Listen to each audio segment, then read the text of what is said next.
En primer lugar, Juan Carlos, bueno, yo creo que eres de sobra conocido por todos, pero aún así quiero que nos expliques quién es Juan Carlos Unzué. Bueno, buenas tardes a todos los presentes. Muchas gracias por las palabras, Esther, Ernest. Yo en el fondo me siento un privilegiado, os lo digo con toda sinceridad, por poder estar aquí delante de vosotros, de poder explicar parte de lo que ha sido mi vida y de lo que es la enfermedad que hoy padezco también, ¿no? Bueno, pues Juan Carlos Unzué es un chico de un pueblo de hace a unos 5 kilómetros de Pamplona,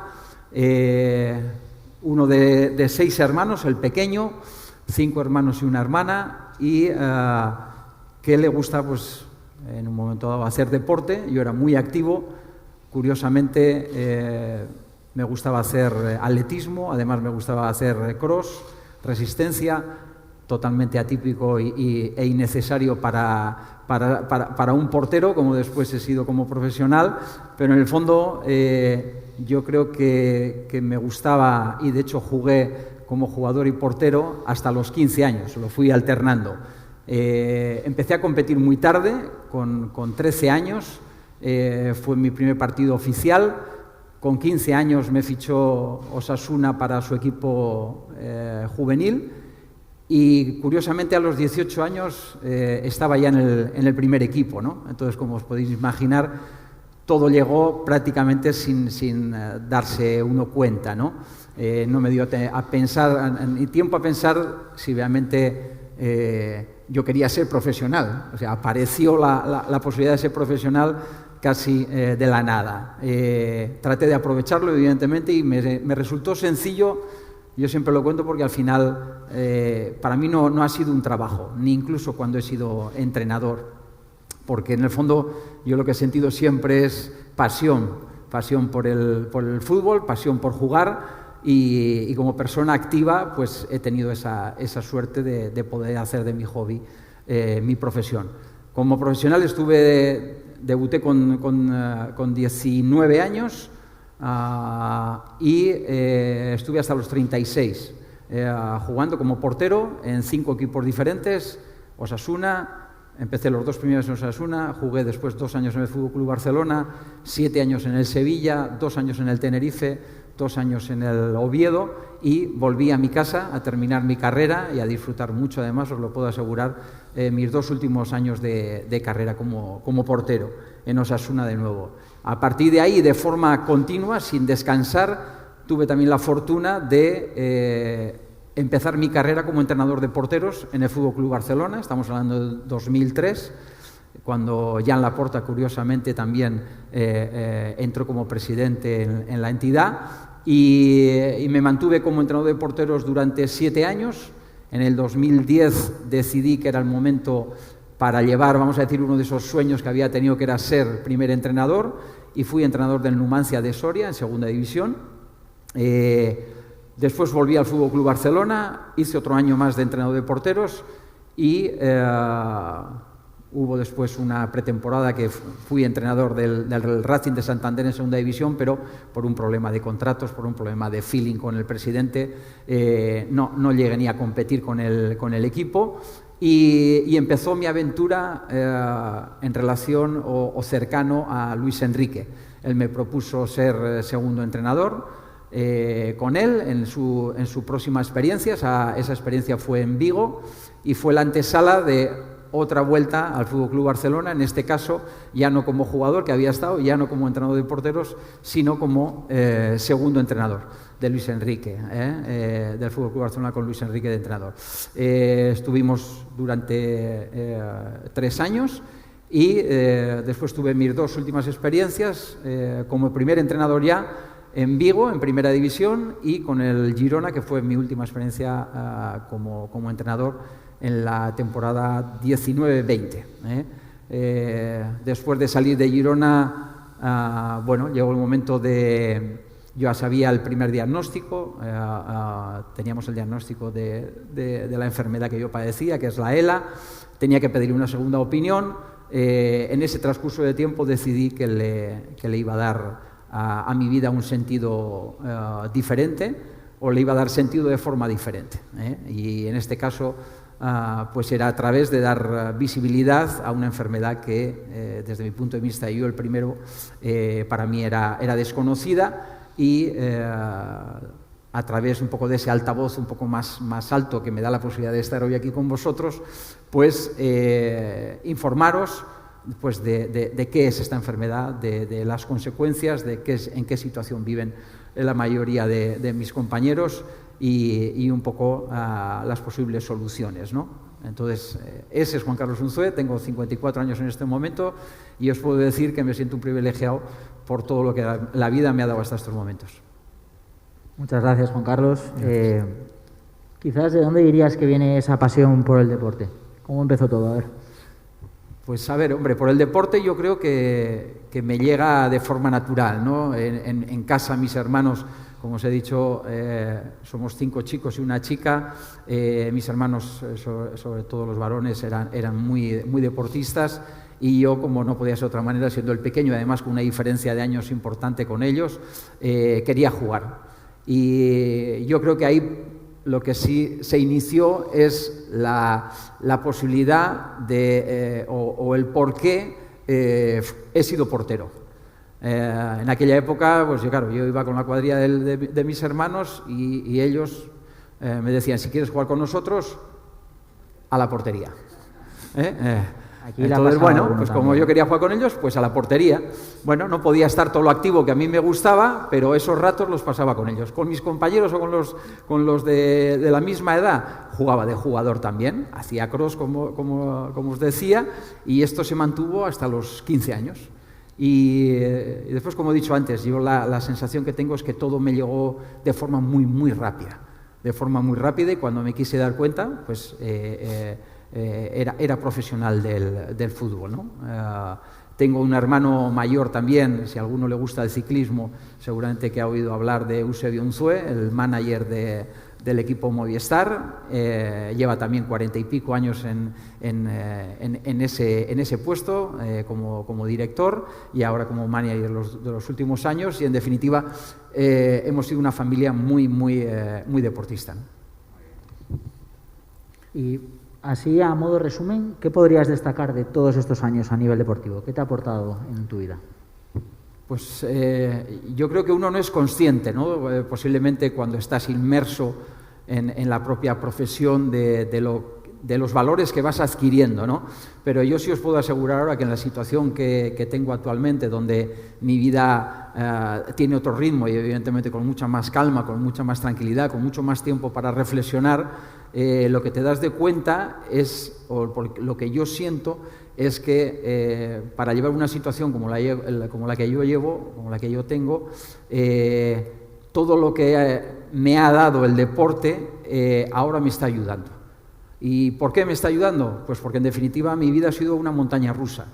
Muchas veces porque así lo decidía, vamos a decir, mi entorno, pero otras muchas veces también porque yo tomaba decisiones diferentes a las que tenía. Y como habéis escuchado, he sido portero, pero he sido entrenador de porteros, he sido segundo entrenador, he sido primer entrenador. Entonces, cuando realmente me apetecía y he querido hacer algo, me he tirado a la piscina, como se suele decir, ¿no? Y con mayor o menor éxito, lo que sí a día de hoy siento es que tengo la tranquilidad de haberlo intentado. Entonces, si me permitís, os daría, no un consejo, porque no me gusta la palabra consejo, pero sí una reflexión, y es que seáis valientes, que seáis atrevidos, que cuando tengáis algo pensado, cuando tengáis algo en la cabeza, cuando tengáis algún proyecto por hacer, que lo intentéis, que no os quedéis con esa sensación de si lo hubiera hecho. Si hubiera hecho aquello, si hubiera hecho aquello otro, ¿no? Es mucho mejor decir, lo he intentado. Y eso es lo que yo hoy siento que me da la tranquilidad que tengo en estos momentos. ¿Y cómo crees, o sea, de qué forma la pasión, el esfuerzo, la superación pueden hacer que se cumpla este lema, el de no cuentes los días, haz que los días cuenten? Pues yo creo que simplemente haciéndolo así, con pasión, con esfuerzo. Antes he hecho una entrevista con unos compañeras vuestras y les comentaba un poco un poco esto, ¿no? Que yo creo que lo más importante es encontrar, cada uno de nosotros tenemos un talento, encontrar en qué somos buenos y, como os decía, ser atrevidos y después hacer lo que hagáis, hacerlo con pasión. Si realmente sentís pasión por algo, eso se acaba transmitiendo a la persona que está enfrente, a la persona que en un momento dado tengáis que mandar o gestionar o obedecer en un momento dado, ¿no? Entonces, yo creo que el poder dedicarle tiempo a nuestra vida con esfuerzo y sobre todo con pasión, creo que va a hacer que los días no solamente cuenten, ¿no? También, bueno, para el que no lo sepa o el que no esté informado, o sea, ¿nos podrías explicar realmente en qué consiste la ELA? Bueno, pues la ELA es una enfermedad neurodegenerativa de las motoneuronas que lo que hace es generar un deterioro, una atrofia muscular que lo que va impidiendo, en mi caso, desde el inicio, es la movilidad. En mi caso afectó a brazos, manos y piernas, y entonces vamos a decir que no llega la energía a ciertos puntos de tu cuerpo, esas neuronas mueren y como consecuencia el físico se va deteriorando. En mi caso, como veis, ahora ya necesito una silla de ruedas para andar 8 o 10 metros aún puedo, pero si quiero hacer una distancia un poquito mayor ya necesito ir con ella y en definitiva vamos a decir que no solamente afecta a las extremidades, este es mi caso, pero también es una enfermedad que afecta a todos los músculos que están relacionados con el habla, con la deglución e incluso con la respiración en una fase final. Entonces, es una enfermedad que te inmoviliza en un momento dado al 100%, pero tú eres consciente de todo lo que te ocurre hasta el último día. Entonces, hay algunas personas o algunos periodistas que me ha pasado en estos meses también que te dicen, bueno, eso es muy cruel, ¿no? Y le digo, bueno, yo lo veo por el lado positivo. Le digo, mucho peor sería perder tu movilidad y además no ser consciente de lo que está pasando, ¿no? Entonces, yo digo que al final, no ahora ya, sino en fases más adelantadas, yo voy a seguir siendo Juan Carlos Unzué porque voy a seguir pensando, voy a seguir emocionándome, voy a seguir sintiendo muchas cosas.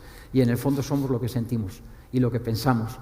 Entonces lo tendré que hacer de otra manera, evidentemente, desde esa inmovilidad, pero seguro, y esa es mi intención, que le encontraré sentido a mi vida también desde esa situación, ¿no? Y esto es un poco lo que es la ELA, ¿no? Es quizá el agravante, vamos a decir, es que a día de hoy es una enfermedad que no tiene cura. No hay evidentemente un tratamiento ni de momento que la pueda enlentecer, ¿no? Entonces parece ser que se está investigando un poquito más estos últimos años, pero hay muy pocas ayudas, hay muy pocos recursos económicos porque en teoría dicen que no somos demasiados. Claro, somos 4.000, pero 4.000 de forma continua, no 4.000 privilegiados o responsables que hemos sido diagnosticados con esta enfermedad. No, desgraciadamente cada día hay 3 compañeros diagnosticados con la enfermedad, nuevos, y hay 3 compañeros que los perdemos de nuestro equipo, ¿no? Entonces, si a eso le sumamos todo lo que conlleva una enfermedad como la ELA, que es que no afecta solamente a mí como afectado, sino un poco a mi entorno más cercano, ¿no?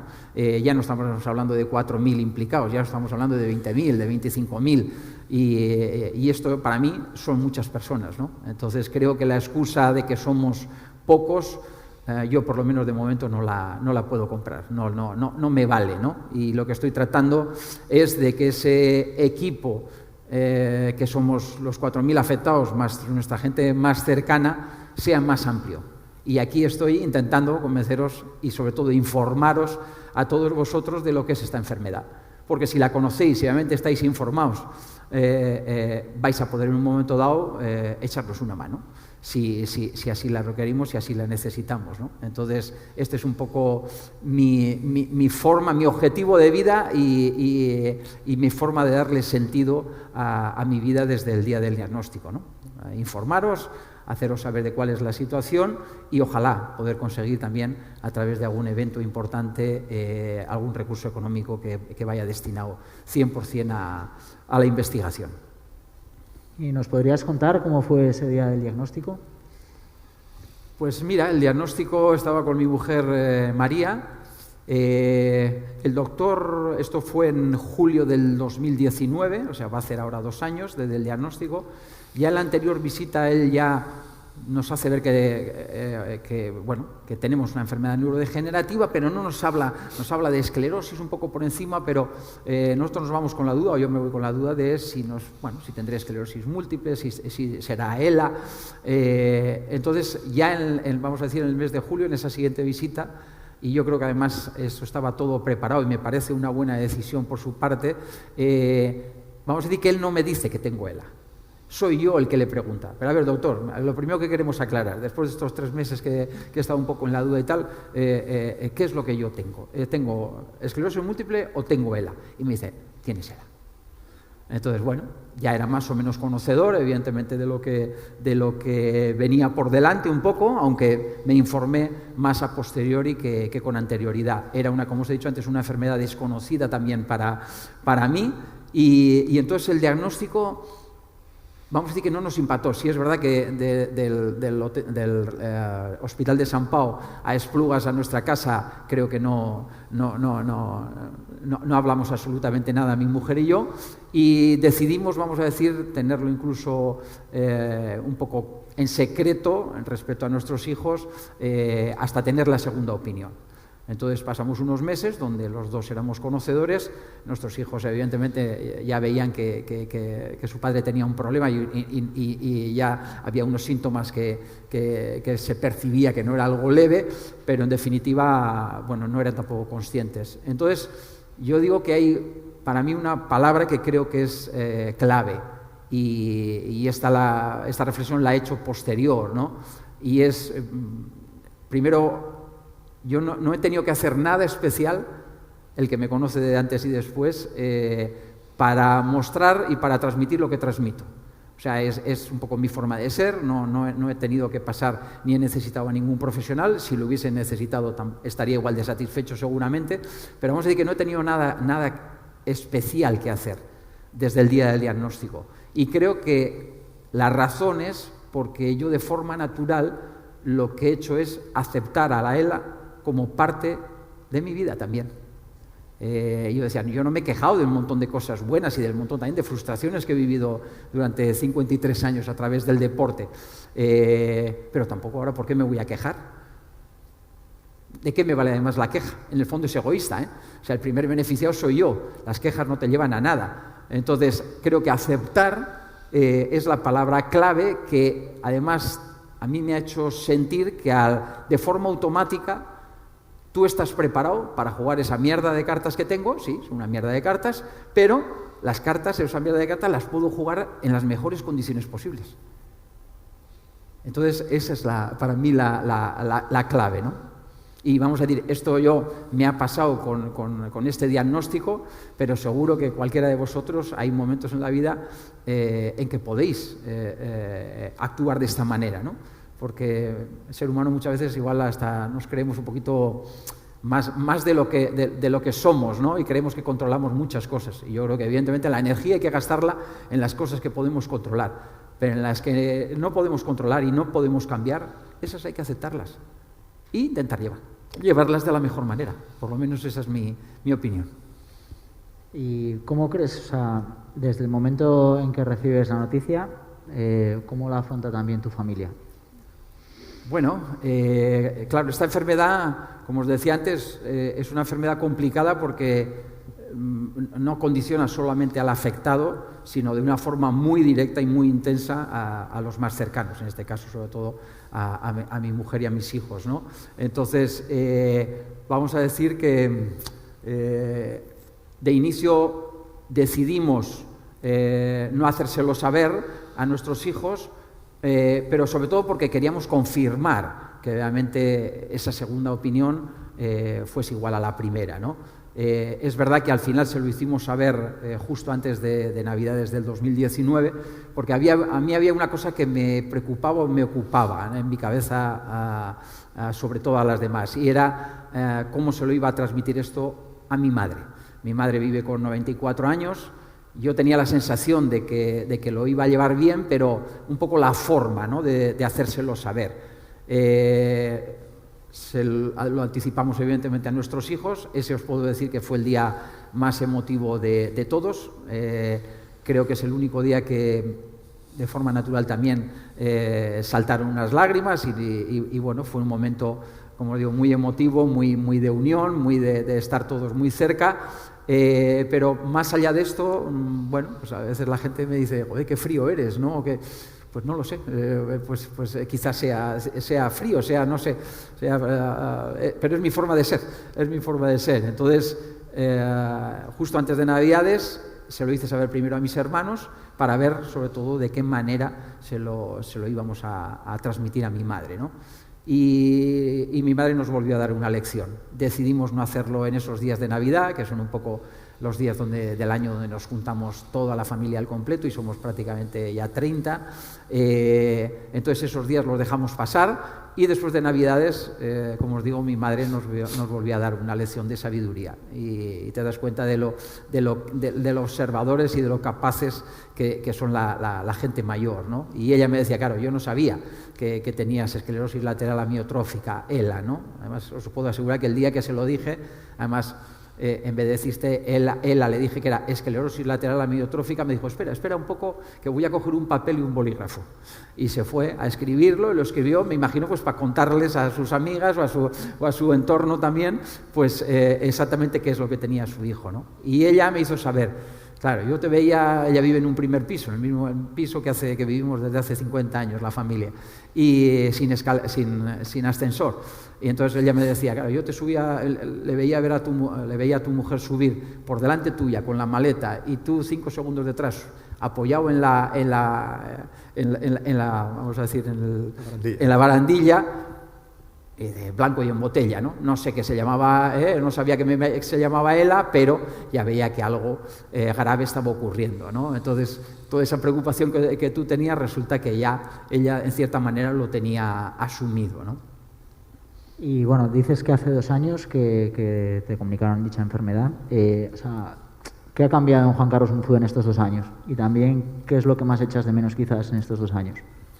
Pues cambiar, sobre todo, el ritmo de mi vida. El ritmo de vida que además en muchas cosas lo agradezco.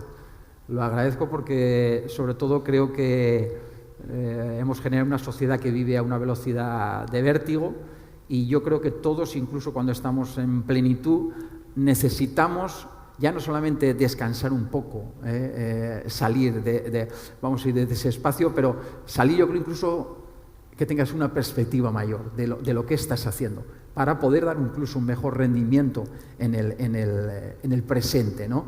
Entonces yo ahora lo que percibo es eso, primero, que mi vida va a otro ritmo, con mucha más calma, con mucha más tranquilidad y evidentemente hay mucho más tiempo para reflexionar, ¿no?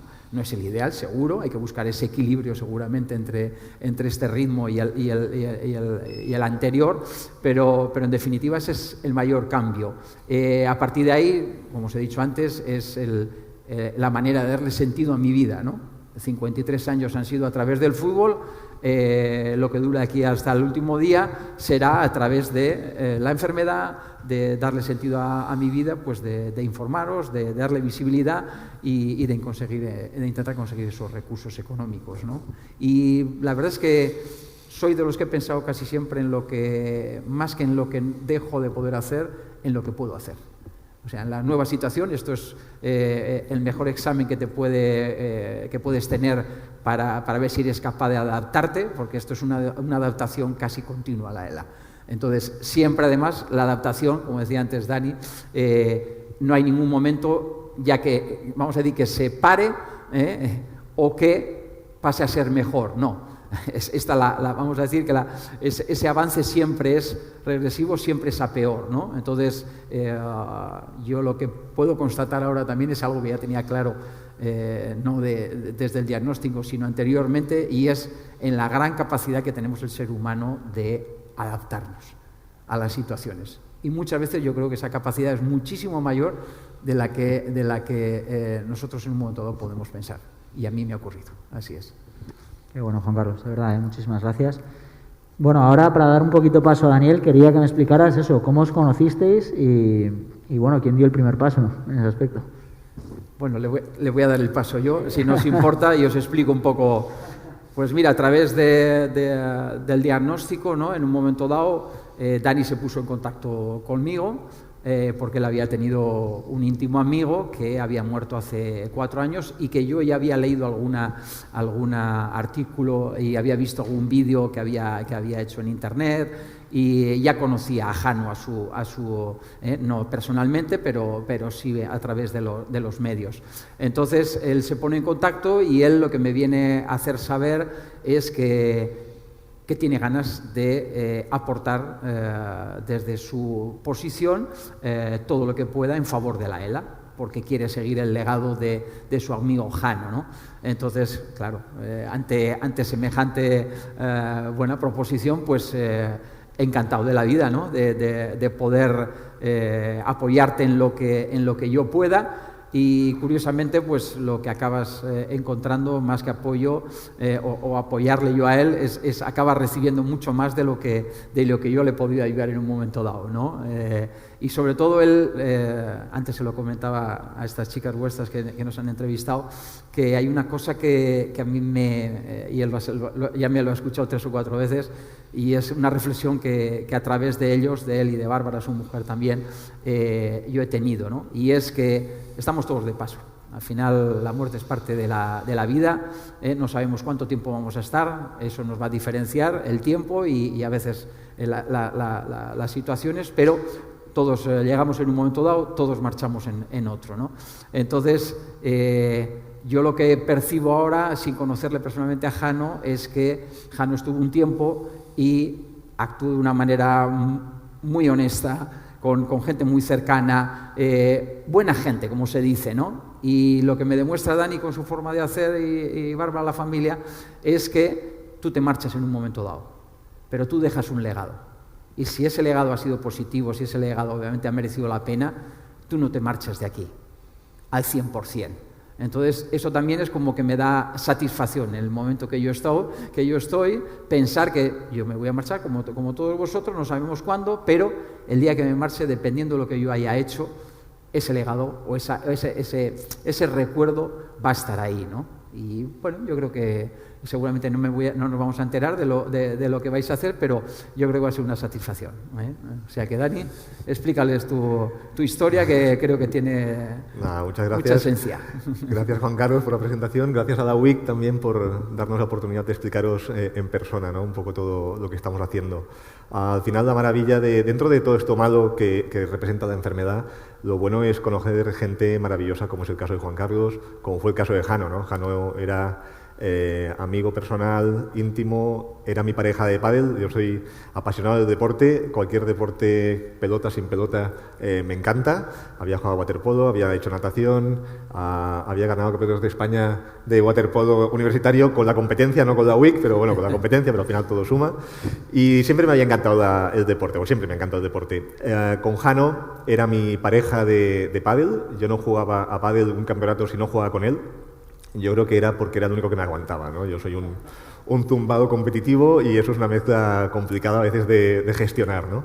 Y pues con Jano surgió todo, ¿no? Hubo un día jugando un torneo en el que no se encontraba muy bien y nos estaban pegando una paliza soberana, además, y pensé, oye, vamos a buscar la excusa, oye, si quieres lo dejamos, ¿no? Si quieres lo dejamos y así, oye, con la excusa de que estás mal, pues dejamos. No, oye, que este partido hay que acabarlo, aunque nos peguen una paliza, pero jugamos.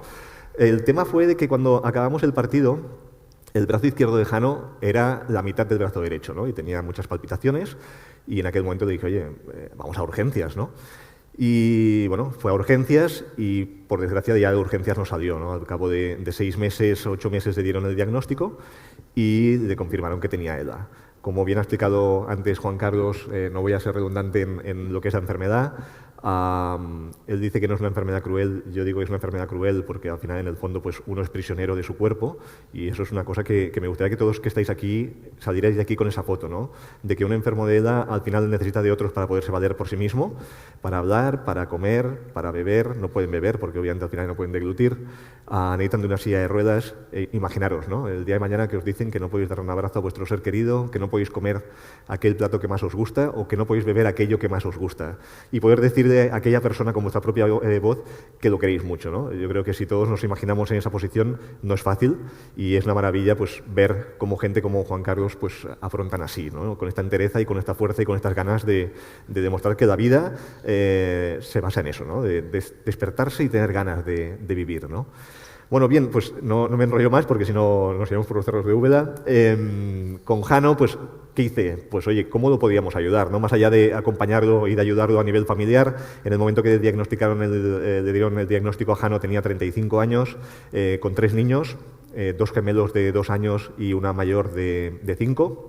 Con lo que imaginaros, ¿no? En plena flor de la vida, con los niños aún por crecer, te dan un diagnóstico pues, que no es el mejor. Y lo que hicimos pues, fue, pues, aparte de acompañarlos y ayudarlos, pues, hacer retos deportivos relacionados con las aguas abiertas para recaudar dinero, porque es una enfermedad, como antes comentaba también Juan Carlos, una enfermedad muy cara. Una enfermedad que requiere de continuos cuidados las 24 horas del día, 365 días del año, y en el caso de Jano, pues no tenía las posibilidades económicas que pueden tener otras personas, y su mujer tuvo que dejar de trabajar y por tanto dedicarse a cuidar de él. Y lo que hice fue eso, pues empezar a hacer retos, y uno de los retos que más nos gustó, tanto a Jano como a mí y como a todo el entorno nuestro, fue uno en el que lo involucré al 100%. Y cada año pensábamos, bueno, ¿este año qué hago? Va, pues me voy a nadar aquí, me voy a nadar allá, hacemos alguna locura. Y hubo un año que le dije, oye, ¿qué te parece? Hay una prueba mítica en Cadaqués, que es la Maratón de Cadaqués. Aquí tenemos también un nadador de aguas abiertas por aquí delante, que consiste de ir del Cap de Creus hasta Cadaqués. Son 6,5 kilómetros. Y entonces le dije, oye, ¿qué te parece si yo nado, me pongo un arnés y te estiro con una cuerda y tú vas en una colchoneta, en una barca y te estiro? Y así, oye, nadas conmigo. Y la respuesta de Jano fue, oye, me encanta la idea, pero solo la hacemos si yo voy contigo dentro del agua.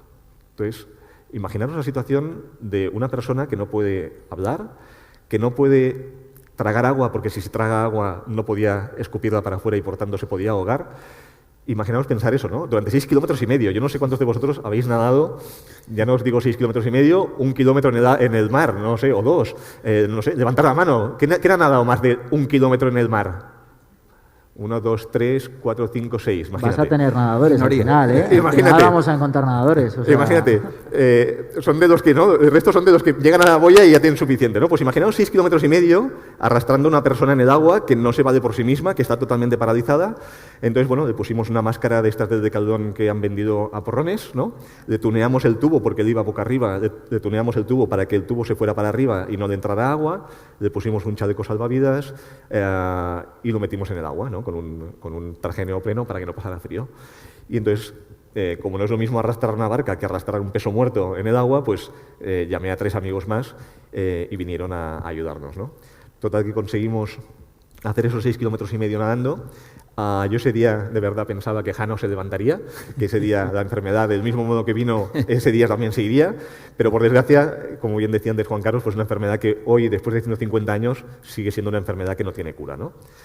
En definitiva, Jano murió en el año 16, hace ya prácticamente 5 años, en el próximo octubre hará 5 años.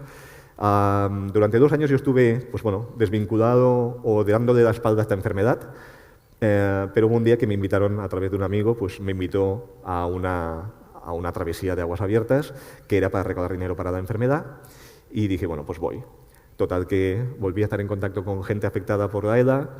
Aparte de llorar como una magdalena, pues porque te vuelve muchos recuerdos, muchas vivencias, bueno, ¿no? Experiencias que son bonitas, porque en el fondo yo siempre digo que he tenido la suerte y he tenido la desgracia de vivir esta enfermedad de cerca, la desgracia porque no es fácil convivir con esta enfermedad, Y de la suerte, pues porque aprendes muchísimas cosas, ¿no? Aprendes muchísimo de la gente que lo está padeciendo y aprendes a que la vida, al final, lo decía él, ¿no? Y es el lema un poco de la tarde de hoy, ¿no? Hagamos que los días cuenten, ¿no? Que la vida tenga sentido, ¿no? Era uno de los lemas de Jano, que era de que vivir tenga sentido, que tenga sentido vivir, ¿no? Y desde aquel día que bajé a Tarragona a nadar y relacionarme otra vez con gente afectada, pensé, al final esta realidad existe, sigue estando ahí y puedes vivir de espaldas o puedes hacer algo, ¿no? Y de ahí salió pues un nuevo reto, que fue el que antes comentaba Esther, que fue el de dar la vuelta a Cataluña nadando, ¿no? Casi 400 kilómetros en 24 días. Tenemos, si no me equivoco, Aide Gómez, tenemos un vídeo por aquí que creo que sería bueno que lo veáis, porque es un resumen rápido de lo que fue ese reto y después seguimos.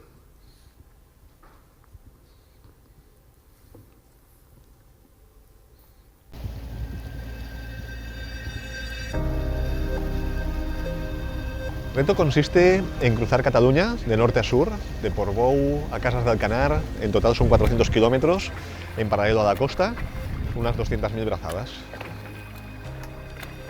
Mi amigo Jano le diagnosticaron ELA. Desde aquel momento la idea de poder ayudarlo, más allá de acompañarlo en ese proceso y en esa enfermedad, la idea fue hacer pruebas de aguas abiertas para recaudar dinero, para dar visibilidad a la ELA y para la investigación de la enfermedad. Y hace cosa de un año, pues dándole vueltas a ver qué podíamos hacer, pues se nos ocurrió la idea de por qué no cruzar Cataluña. Al final es un reto que es inédito, nadie lo ha hecho.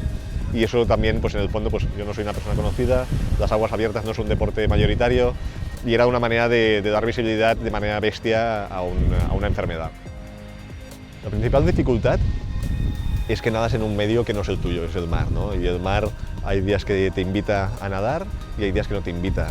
El día que no te invita, pues bueno, tienes que apretar los dientes y hacer muchas más brazadas de las que tocan, ¿no? Cuando la cabeza falla un poco, piensas en los enfermos de ELA, que al final ellos sí que están sufriendo una enfermedad muy cruel, y lo mío al final en el fondo es momentáneo. Yo en el momento que dejo de nadar, pues estoy un poco cansado, pero después ya estoy bien, ¿no? Ellos cada día están peor, y eso es algo que es importante que la gente sepa, ¿no? Que es una enfermedad que no tiene cura y que al final son prisioneros en su propio cuerpo, ¿no?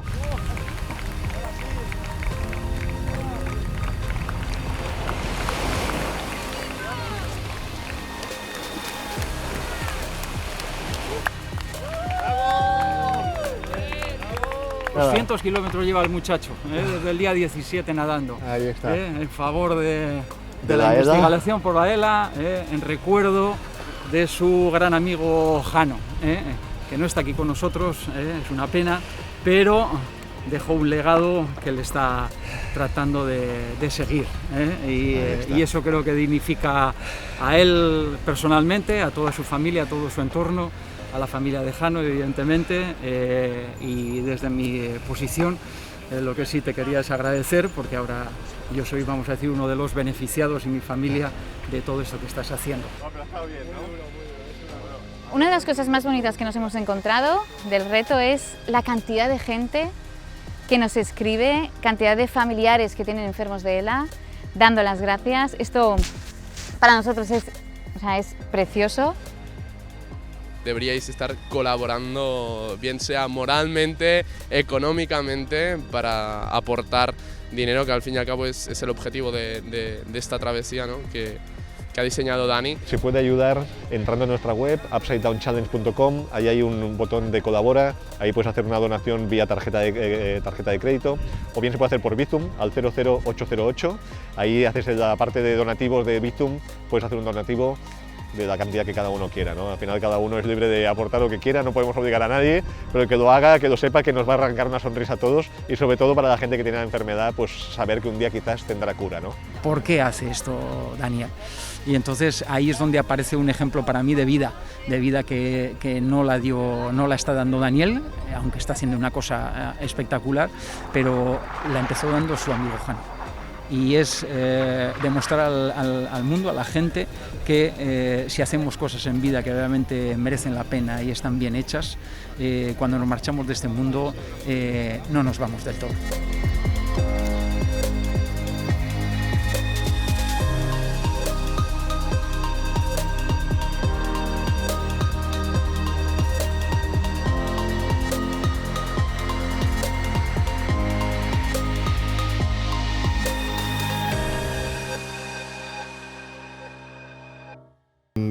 volviendo un poco a lo que decíamos antes, el reto de Nadar Cataluña, al final mucha gente me pregunta, ¿no? ¿Y por qué aguas abiertas, ¿no? ¿Y por qué natación, ¿no? Al final tú lo decías, todos tenemos como, ¿no?, una aptitud escondida que a veces la descubrimos. Yo no he sido nunca un gran nadador, ¿no? De hecho, me supone un gran esfuerzo hacer los entrenos porque nado con facilidad, pero no toda la facilidad que tienen los grandes nadadores, ¿no? Pero las aguas abiertas al final, después de estar muchas horas metido dentro del agua, ¿no?, con la cabeza que da muchas vueltas, muchas cosas, al final es una metáfora de la vida, ¿no? Porque en el fondo estás en un medio que no es el tuyo, que podría ser la vida. En el fondo, al final, estamos aquí y nos encontramos con dificultades que lo asimilamos con las olas, ¿no?, con el mar, con las corrientes, y al final, como todo, te puedes estar quejando, ¿no?, o puedes simplemente apretar los dientes y seguir dando brazadas, ¿no? Y al final es lo que hacíamos. La gente me decía, oye, ¿y qué tiempo tendrás mañana? Pues no lo sé, ¿sabes? Porque al final, en el fondo, voy a nadar. Y si hay mala mar, pues nadaré y me costará más, pero nadaré. Y en el fondo es lo mismo que la vida, ¿no? Al final tenemos problemas, unos más gordos que otros, pero en el fondo, al final, o afrontas esos problemas o los afrontas. O sea, es que al final no hay una doble posibilidad.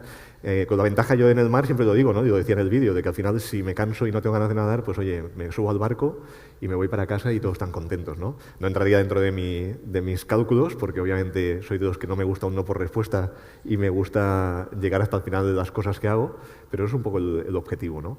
Pero sobre todo, al final lo que buscamos es hacer algo diferente para que los medios de comunicación, al final, Daniel Rosens no conoce a nadie, las aguas abiertas es un deporte súper minoritario.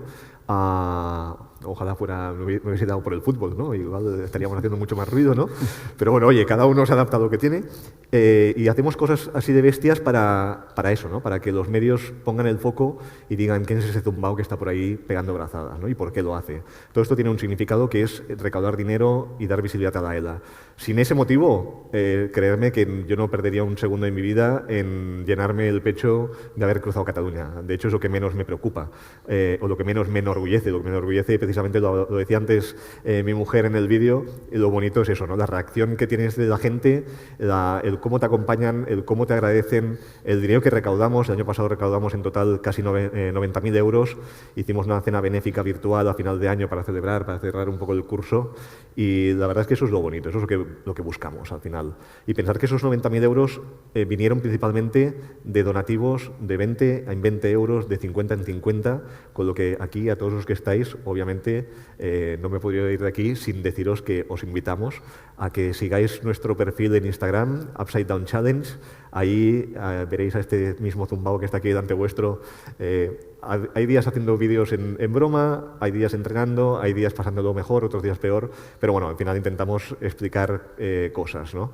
Y os invitamos a que nos sigáis. De aquí 18 días, bueno, un poquito más, 20 días, empieza otro reto, que es el de dar la vuelta a Menorca, nadando. Son 140 kilómetros.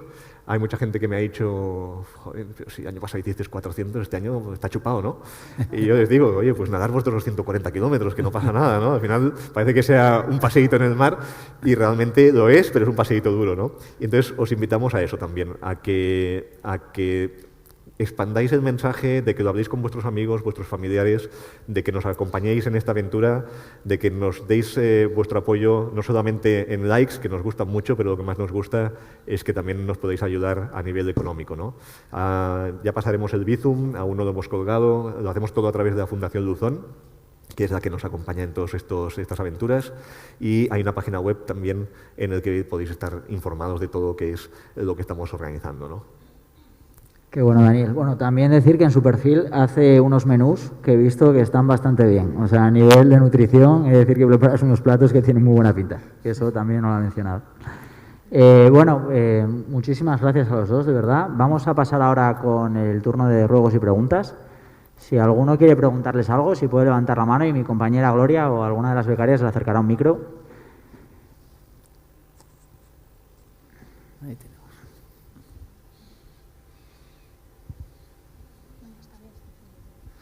Hola, buenas tardes, gracias por venir.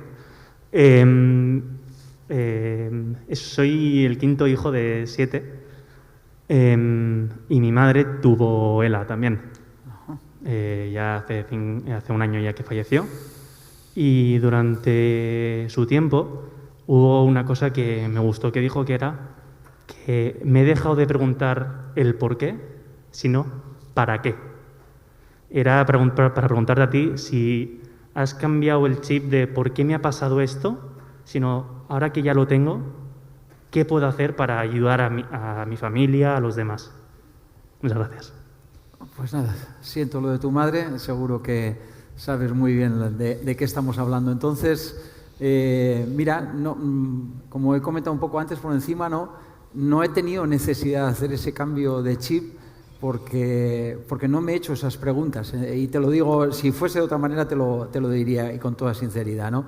Pero no me he hecho esas preguntas, ni desde ese primer día que hemos hablado antes del diagnóstico. No, la sensación es eso, yo lo acepté de forma natural y, como os he dicho antes, eso lo que ayudó a que estuviese preparado para hacer de mi vida en estas circunstancias que no son buenas, lo mejor posible. Primero, el primer beneficiado soy yo, evidentemente, y como consecuencia los que tengo a mi alrededor, ¿no? Y vuelvo a repetir, es una forma de darle sentido a mi vida muy satisfactoria. Yo digo que el ser humano es muy egoísta, somos muy egoístas, pero hay una psicóloga amiga mía que decía que cuando tú, vamos a decir, partes de un egoísmo, pero la otra parte también se siente beneficiada, ese es el egoísmo altruista y ese es el egoísmo que deberíamos de utilizar y generar en el día a día, ¿no? Ese egoísmo que realmente todas las partes salgan beneficiadas. Entonces, ya te digo, no tuve la necesidad de hacer ese cambio de chip porque creo que la palabra clave, como os he dicho antes, fue que desde el inicio acepté la ELA como parte de mi vida, de la misma forma que había aceptado otras situaciones anteriores.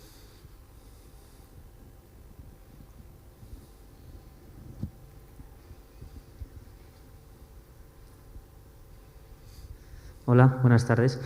Juan Carlos, quizás se va un poco de la tónica de esta charla, pero me gustaría, preguntarte, no sé si, primero de todo, si tienes miedo a la muerte, si le tienes algún tipo de respeto, sabiendo que esta enfermedad trágicamente no tiene cura. Y también no sé si tienes creencias religiosas de algún tipo, si crees que teniéndolas es posible paliar un poco todos estos síntomas o estos coletazos de la enfermedad para darle quizá una visión más plena a la enfermedad o a estos últimos años de vida. Y eso, si crees que es un pilar importante, si te ha hecho falta o qué piensas al respecto. Pues mira, primero decirte que miedo a la muerte no le tengo. Yo creo que el día de diagnóstico lo que te das cuenta, o lo que obviamente los médicos, es acotarte tu esperanza de vida, que curiosamente nunca la sabemos. Yo tengo ELA, pero por desgracia puede ocurrir, ¿no? Y te puedes ir de este mundo mañana. Esa es la realidad. Nadie lo tenemos asegurado, ¿no? Entonces, miedo a la muerte, vamos a decir, no le tengo. Y si cabe ahora, menos. Yo lo que sí me ocupa y me preocupa mucho es, como os he dicho antes, darle sentido a mi vida y que mi vida merezca la pena hasta el último día. Entonces, más que la cantidad de tiempo que me queda en este mundo, lo que realmente me interesa es que ese tiempo que yo esté aquí merezca la pena. Que yo me sienta útil, que en el fondo yo creo que es lo que todos los humanos queremos, ¿no? Sentirnos útiles y que realmente le dé sentido de esa manera, ¿no? Y después, respecto a las creencias religiosas, yo decirte que, por ejemplo, mis padres, mi familia es católica, practicante, mi madre es de las que reza y va incluso aún, ahora en pandemia lo ha tenido más complicado, pero a misa entre semana, reza el rosario cada día y yo le digo que, a veces le suelo comentar, ¿no? Ya me gustaría tener la fe que tú tienes. Y ella incluso me hizo un día la pregunta, pero ¿y en qué hemos fallado nosotros? Y digo, no, vosotros no habéis fallado absolutamente nada, vosotros nos habéis educado en unos valores, en este caso en relación también a una religión. Yo he sido practicante durante unos cuantos años, pero con el paso del tiempo yo no he tenido fe, no tengo esa fe, no tengo esa esperanza, vamos a decir, ¿no? Pero esa es responsabilidad mía, y le digo yo a mi madre. Tú al final con tus hijos, vamos a decir que generas una educación, una educación, pero después no te puedes hacer responsable de todos los actos, ¿no? Ya vamos cumpliendo años y se va haciendo mayorcito y no te tienes que responsabilizar de esto, ¿no? Y vuelvo a repetirte, y a ella le decía, ya me gustaría tener la fe que tú tienes, ¿no? Y la esperanza que tú tienes, ¿no? Pero por otra parte le digo, pero no es que yo no crea en nada, yo creo mucho en las personas.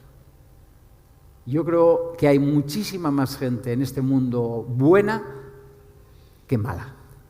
Es cierto que los malos hacen mucho ruido y, por desgracia, además, les damos muchas veces amplificamos ese ruido que generan, ¿no? Pero yo creo mucho en las personas. Entonces, yo obviamente, vuelvo a repetirte, lo que trato es de que cuando, ya te lo decía a las chicas que me han entrevistado, ¿no? Que cuando yo me marche de este mundo, lo que espero es que me recuerden con una sonrisa, que es la que llevo, la que tengo de forma natural y que intento mantener el máximo tiempo posible, pues que me recuerden de esa manera, ¿no? Pero no tengo esa creencia. Entonces, tengo compañeros, por ejemplo, de enfermedad, que realmente tienen esa esperanza y tienen esa fe, ¿no? En que hay algo más y todo esto. Le digo, no, creo que incluso el no tener fe en algo que pueda haber posteriormente, lo que hace es, si cabe, centrarme aún más en disfrutar y en aprovechar hoy, el aquí y el ahora, el presente, ¿no?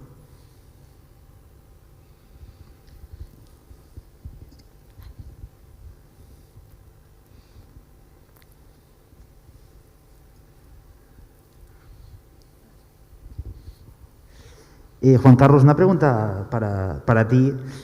Cuando hiciste la rueda de prensa, creo que fue en el Camp Nou, que comunicaste que tenías esta enfermedad, dijiste unas palabras que a mí me marcaron mucho, creo que a la gente pues, que te estaban escuchando, que de hecho me las he apuntado porque de memoria no me las sé. Dijiste exactamente, porque la vida merece la pena, incluso cuando parece que las cosas se están derrumbando. Que seamos capaces de valorar lo esencial. Y bajo mi punto de vista, ¿sabes lo que es lo esencial? Es tener el privilegio que esta mañana nos hemos despertado todos los que estamos aquí. Esto, yo me quedé, pues, la verdad me quedé clavado, pero pensé, esto es algo obvio, ¿no? Lo que pasa es que creo que no lo vivimos la gran mayoría. Entonces, ya con cosas nos has explicado hoy, ¿cómo podemos encarar la vida de esta manera tan obvia, pero que no lo hacemos? Pues no lo sé. Yo al final, como te decía antes, lo que transmito es lo que siento, ¿no? No vuelvo a repetir, los que no me conocéis podéis pensar en un momento dado, pues quizá está actuando un poco, ¿no? O la procesión va por dentro, ¿no? No, transmito lo que realmente siento, y ese día lo dije así, lo transmití de esa manera, y hoy lo sigo pensando, sin ninguna duda, ¿no? Al final eso es lo esencial. Porque al final no sabemos más allá. Al final lo esencial es que realmente, ojalá que mañana todos los que estamos aquí nos despertemos y que le demos sentido y que seamos capaces de aprovechar ese momento, ¿no? Es cierto que hemos generado, ¿no? una sociedad que va muy rápida, que muchas veces nos aleja de ese disfrutar del aquí y del ahora, ¿no? Parece que siempre estamos con los objetivos de por medio, y curiosamente os habla alguien, y os voy a contar una experiencia que me imagino que os gustará, sobre todo los aficionados al fútbol, en lo que es el vivir el presente, disfrutarlo,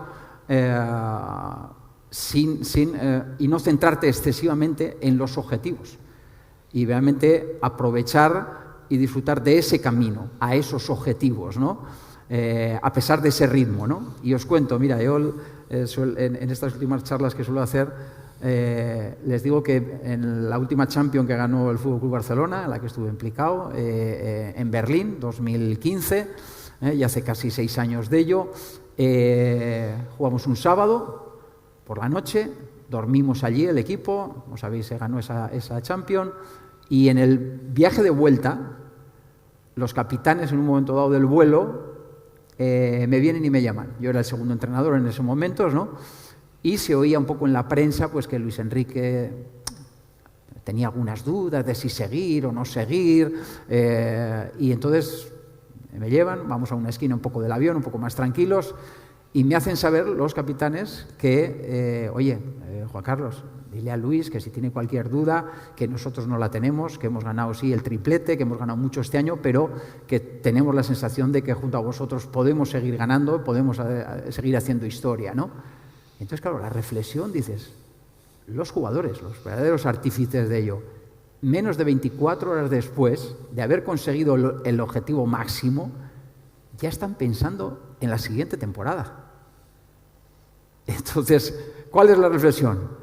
Que si no has aprovechado, vamos a decir, ese trayecto, cada eliminatoria de esa Champions hasta llegar a la final, hasta que te da la posibilidad de ganar el objetivo, has perdido un montón de cosas en el camino.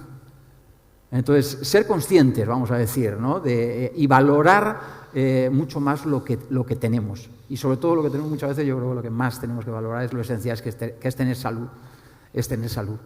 Entonces, parece muy poco muchas veces, parece que es algo que, claro, siempre solemos decir, ¿no? No te das cuenta de lo mal que estás hasta que estás mal. O valoras algo cuando dejas de tenerlo, ¿no? Pues claro que no puedes estar pensando en otras cosas demasiado, pero ser más conscientes de lo que tenemos y de lo que hacemos cada día, ¿no? Y valorarlo en su justa medida. Porque el ritmo, vamos a decir, que hemos generado, yo creo, en esta sociedad, no ayuda a ello, desde mi punto de vista.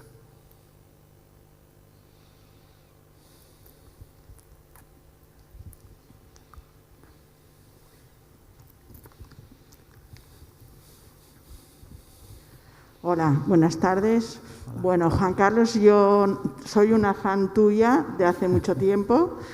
Te he oído muchas veces hablar. Eres un ejemplo de vida, un ejemplo a seguir, y ojalá todo el mundo se tomara las enfermedades de esta manera.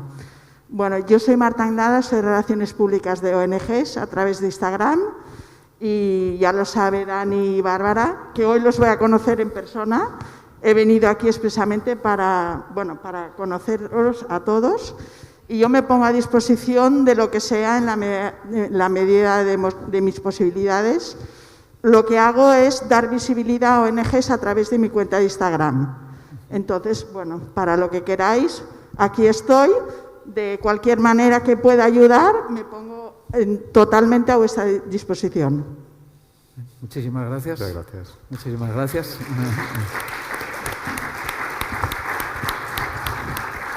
Pues tenga claro que todo sirve. Por pequeño que sea la intención, todo sirve, todo suma. Le tomamos la palabra. Sí, sí. ¿Alguien más? ¿Alguna pregunta más? Mira, una mano ahí por arriba. Mira, allá al fondo.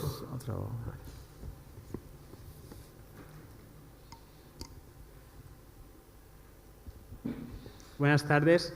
Bueno, primero muchas gracias por venir, tanto a Juan Carlos como a Daniel.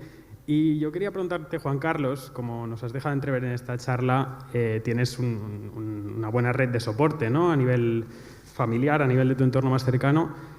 Y más que tu visión sobre la enfermedad, quería preguntarte qué visión tienes respecto a los cuidados que vas a necesitar de tu familia. Si alguna vez has tenido ese pensamiento de, jolín, voy a ser una carga para ellos y trágicamente cada vez más.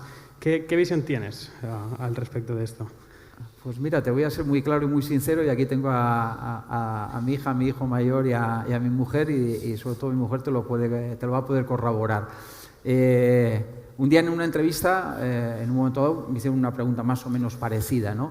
Y entonces yo respondí que la familia también, bueno, había podido disfrutar conmigo de muchas cosas durante todos estos años, ¿no? Entonces, que esta situación nueva y complicada para todos nosotros no debía de cambiar la forma de actuar, ¿no? Y en cierta manera yo creo que ellos ya sé que lo asumen y ya sé además que están muy cercanos a mí, ¿no? Pero en cierta manera creo que es parte de su responsabilidad también. Quiero decir, al final, ¿qué estamos? ¿Solamente para cuando las cosas nos ruedan de cara y para que cantar los éxitos y tomarnos unas cervecitas y disfrutar nada más? No, la vida, hay momentos para todo. Y la vida a veces aparece en una familia como la nuestra, pues una situación complicada. Y hay que darle cara también, ¿no?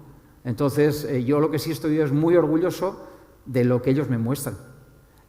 Pero en cierta manera, lo que te quiero explicar es que lo siento también como parte de esa responsabilidad de formar esa familia. Entonces, lo que realmente me sorprendería es lo contrario, ¿entiendes? Que ahora marchasen, ¿no? Que desgraciadamente os puedo asegurar que hay compañeros en esta enfermedad que no han tenido esa suerte o la decisión, sobre todo de la pareja, conozco algunos casos, pues que en el momento que fue diagnosticado la pareja desapareció, ¿no? Imaginaros qué situación, ¿no? Si ya de por sí lo que te puede conllevar el diagnóstico de una enfermedad incurable, además tu pareja de pronto desaparece, ¿no? Entonces, no sé si te he contestado o no te he contestado, la sensación es que realmente es también parte de. Y en el fondo yo creo que a mí me hace sentirme muy, muy orgulloso. Pero ya no solamente porque lo que nosotros hemos creado, lo que yo percibo que hemos creado en nuestros hijos, sino porque miro atrás y veo la educación que nuestros padres respecto a estos ámbitos, al familiar, nos fueron dando, y veo que mis hermanos, mis sobrinos, las sobrinas, los tíos, los primos, todos estamos en esta situación de dificultad más unidos que nunca, ¿no? Entonces, te puedo asegurar que eso es una satisfacción que no se paga con dinero. Bueno, pues vamos a dar por finalizado este turno. Muchísimas gracias a todos. Antes de que Esther vaya a cerrar el curso, sí que tenemos un detalle para vosotros. Ya os digo, muchísimas gracias por venir y os vamos a hacer entrega. Muy bien. Gracias.